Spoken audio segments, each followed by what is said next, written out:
Today we're talking about the area of regular polygons. Now you have to remember that in irregular polygons, all sides are congruent. So I drew a hexagon here 3 times, each a little bit differently, but they're all hexagons. Okay, so a hexagon means all the side lengths are congruent. We have 6 sides, all the side lengths are congruent. I'm going to go ahead and say that the side length is 6. Okay, so what I've drawn here, from the center down to where the side length, where the congruent mark is 90 degrees.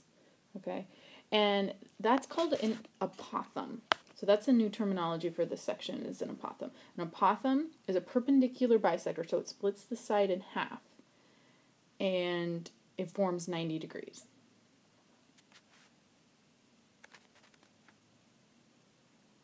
Alright, what I've shown in this next hexagon, this hexagon is actually inscribed in a circle, which means it's inside of a circle. I've shown what's called a central angle. So from the center of the hexagon, if I draw 2 legs out to the sides, so on my first hexagon, it would look like this, okay, out to the corners. That forms a central angle. So the central angle on the first one was that whole thing.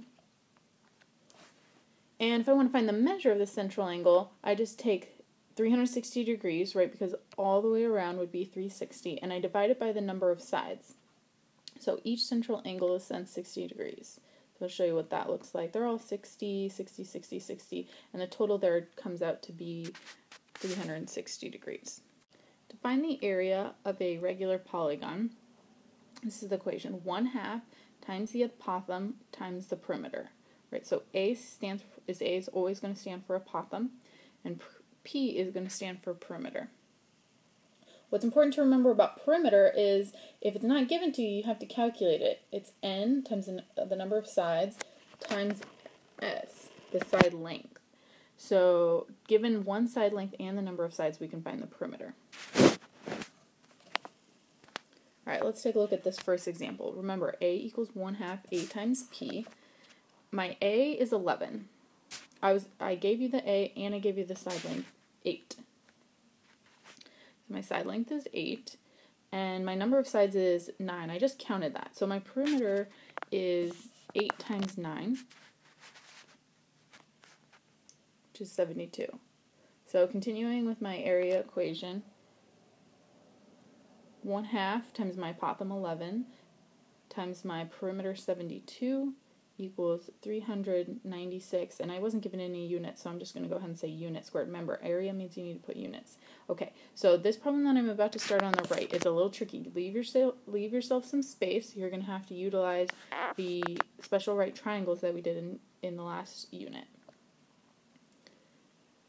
Okay, reminding myself the area equation for a regular polygon: 1/2 area times perimeter. Okay, so all I was given was the distance from the center to the corner. That's not my apothegm, because remember, my apothegm is my perpendicular.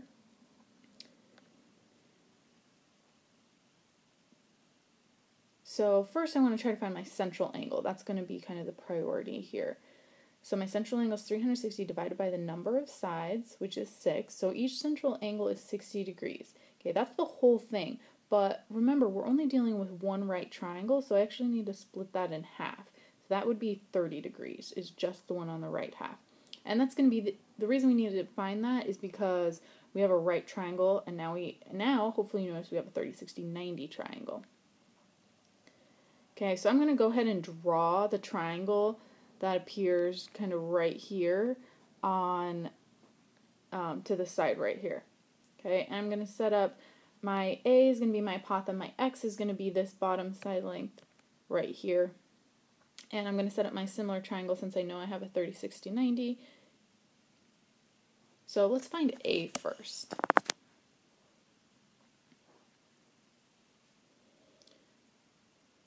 A over square root 3, setting up my similarity, cross multiply, 13 over 2, 2A equals 13, root 3, so A equals 13 root 3 over 2. As a decimal, that would be about 6.55. Alright, so now I found my A. Good. So I have my, now I just need to find my perimeter to be able to find my area. So to be able to find perimeter, first we have to find that value x. X over 1 from my similarity equals 13 over 2. So 2x equals 13. X equals 13 over 2, which is 6.5.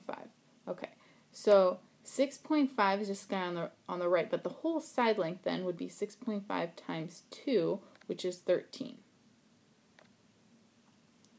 Alright, so my perimeter then would be my number of sides, which you can just count that up, is 6, times my side length, 13. So my perimeter is 78. My area then, 1/2 times my apothem, 6.55, times my perimeter, 78, equals 255.45 units squared. Okay, to find my central angle, just the number of, 360 degrees but divided by the number of sides, and that's the angle in the middle. Okay, so here we have side length of 4, so 360 divided by 4, 90 degrees. So we know that guy's 90 degrees. All the central angles are 90 degrees on that one. And last one, 360 divided by side length, number of side lengths 5, 72 degrees. Alright, let's try one final problem here. My area equation, 1/2 apothem times perimeter. I'm not given the perimeter here, but I can easily calculate it. It's n times s. We know n is 8 because it's an octagon. Our side length is 6, so 8 times 6 gives us the perimeter, which is 48. We already know the apothem, so we don't need to calculate that. So 1/2 times 4 times 48 equals 96, and we're dealing with feet here, so 96 feet squared.